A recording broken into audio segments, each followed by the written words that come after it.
olha só o que essa matéria fala. Analista e cientista de dados vão ser as profissões mais importantes do Brasil até 2030.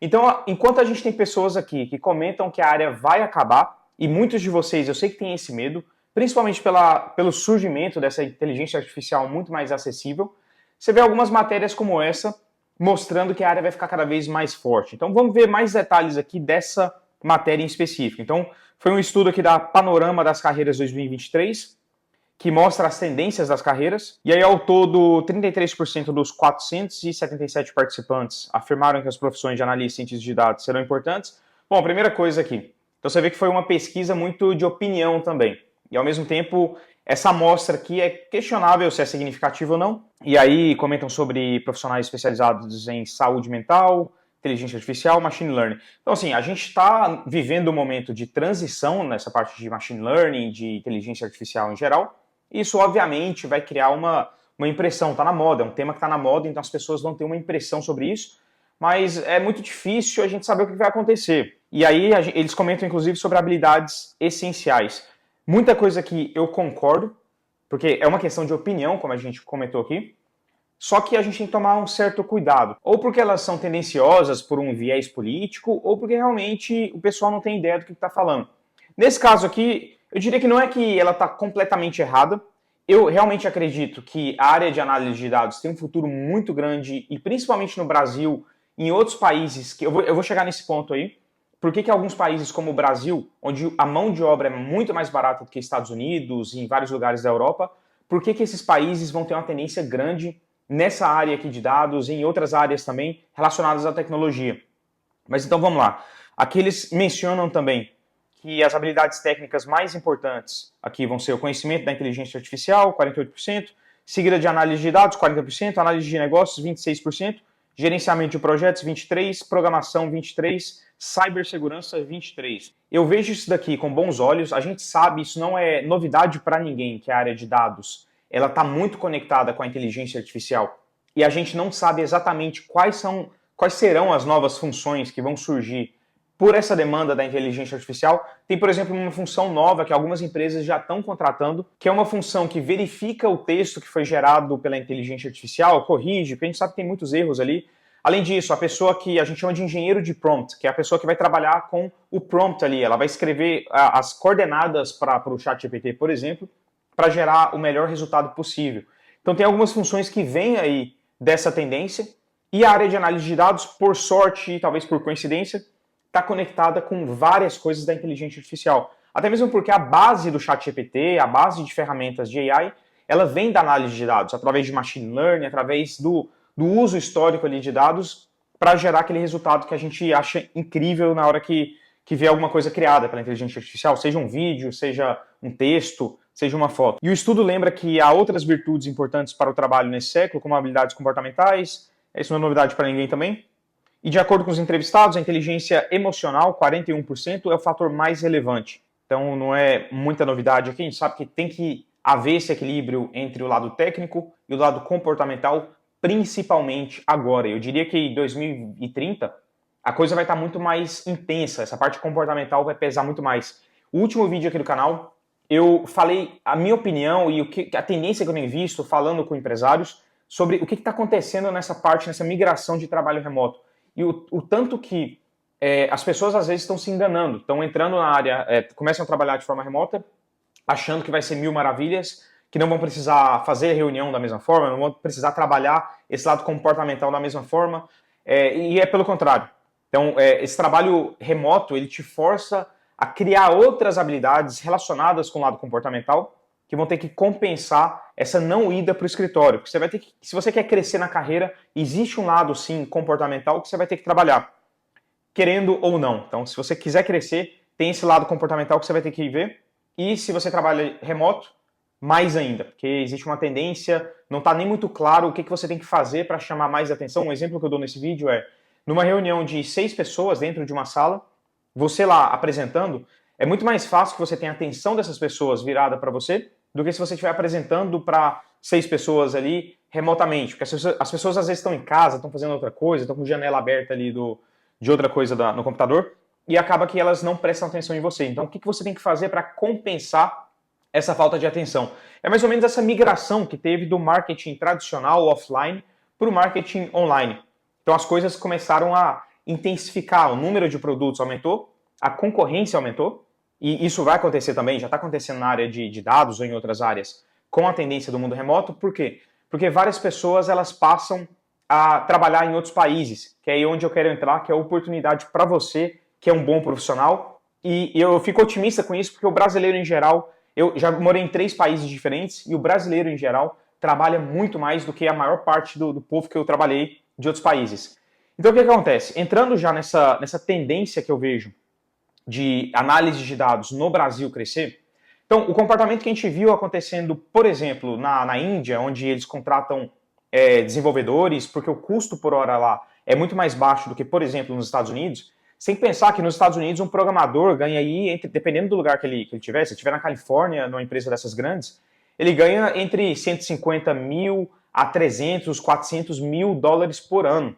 Então, assim, é muita grana que a empresa tem que colocar ali para essa galera. E aí, a mesma coisa que aconteceu nessa substituição de vários profissionais por profissionais que moram em países mais baratos, onde a mão de obra é mais barata, e esses países, a Índia em especial, dedicou muito esforço ali para formar várias pessoas, formar vários engenheiros, várias pessoas técnicas, vários programadores, que hoje, inclusive, dão aula nas melhores faculdades dos Estados Unidos. Essa migração favoreceu a Índia nesse sentido, e profissionais que estavam ali nesse sentido para que eles trabalhassem em empresas internacionais, principalmente nos Estados Unidos. E agora tem essa tendência, tanto da inteligência artificial substituir algumas funções, porque o que está acontecendo ao mesmo tempo que a inteligência artificial está crescendo, o trabalho remoto que te permite, do Brasil, trabalhar, prestar serviço para uma empresa de fora, ao mesmo tempo que isso acontece, os Estados Unidos estão enfrentando uma crise trabalhista muito grande. Então, se você vai num restaurante nos Estados Unidos hoje, você fica numa fila de espera e lá dentro do restaurante às vezes está vazio. Isso eu tenho visto também aqui na Europa, que a mão de obra está ficando muito cara e está tendo pouca gente. Então, não tem muita gente querendo trabalhar com esse tipo de trabalho, mais braçal, como garçom ou pedreiro, não está tendo essa galera. E a gente já está vendo esse impacto nos restaurantes, no setor imobiliário, e isso tende a cascatear para a área de dados também. Porque dentro de uma empresa, imagina aí que um Facebook, uma Meta, precisa de milhares de analistas de dados, cientistas de dados. Então essas empresas que hoje elas lideram ali dentro dos Estados Unidos, por exemplo, são as FANG, né?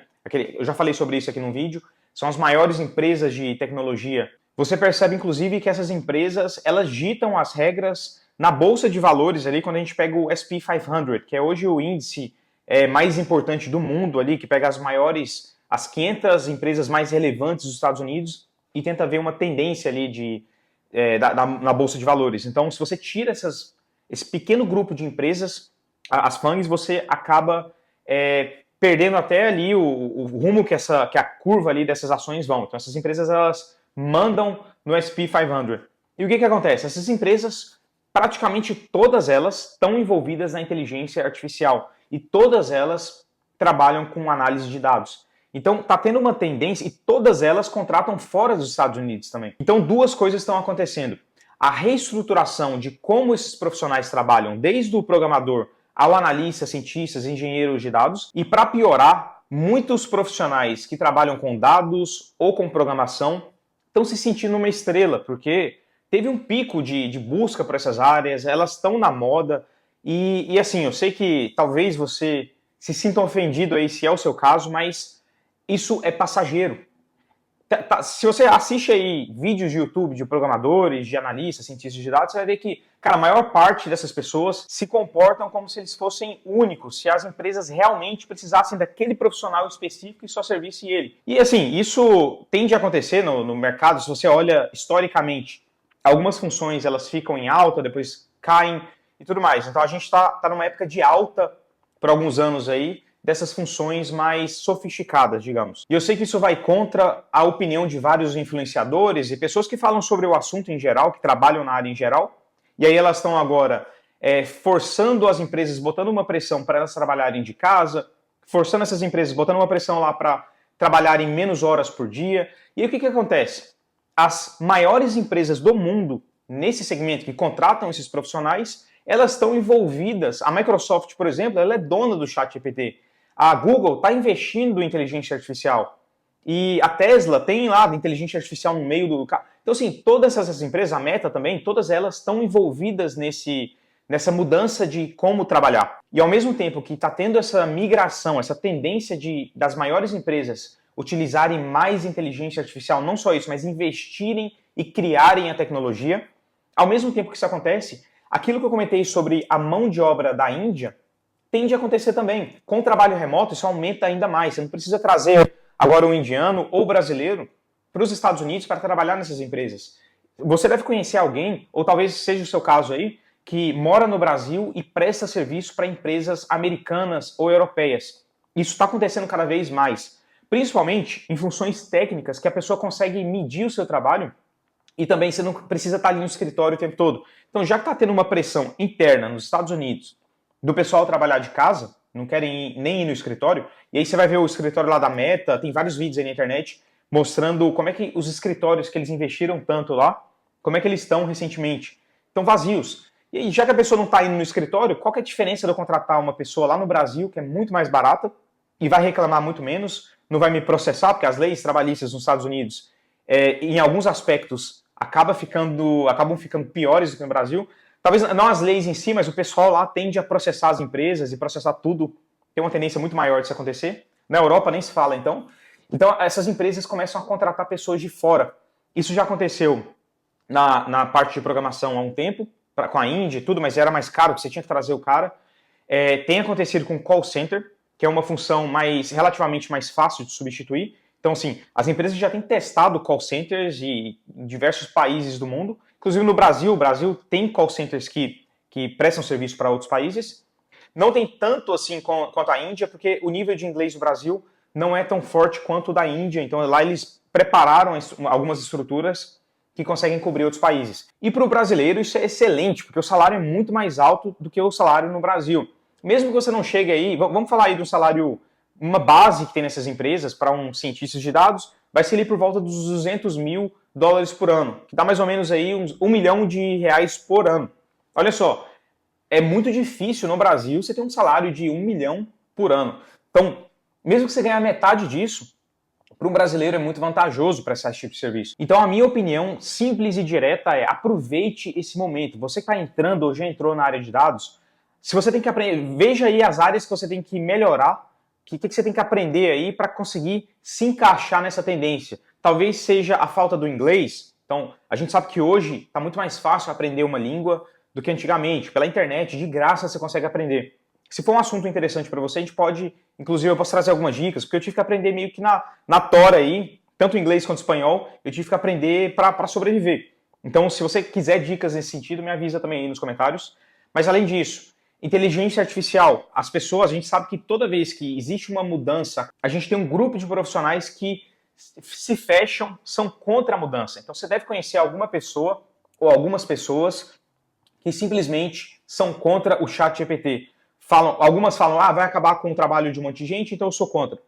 E outras falam que não é tão bom assim, não resolve os problemas e nunca vai substituir o trabalho de uma pessoa.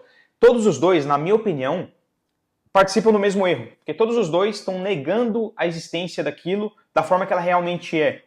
O que a gente está vendo no ChatGPT não tem, sei lá, um pouco mais de um ano, talvez acho que nem um ano ainda, do que está exposto para o público.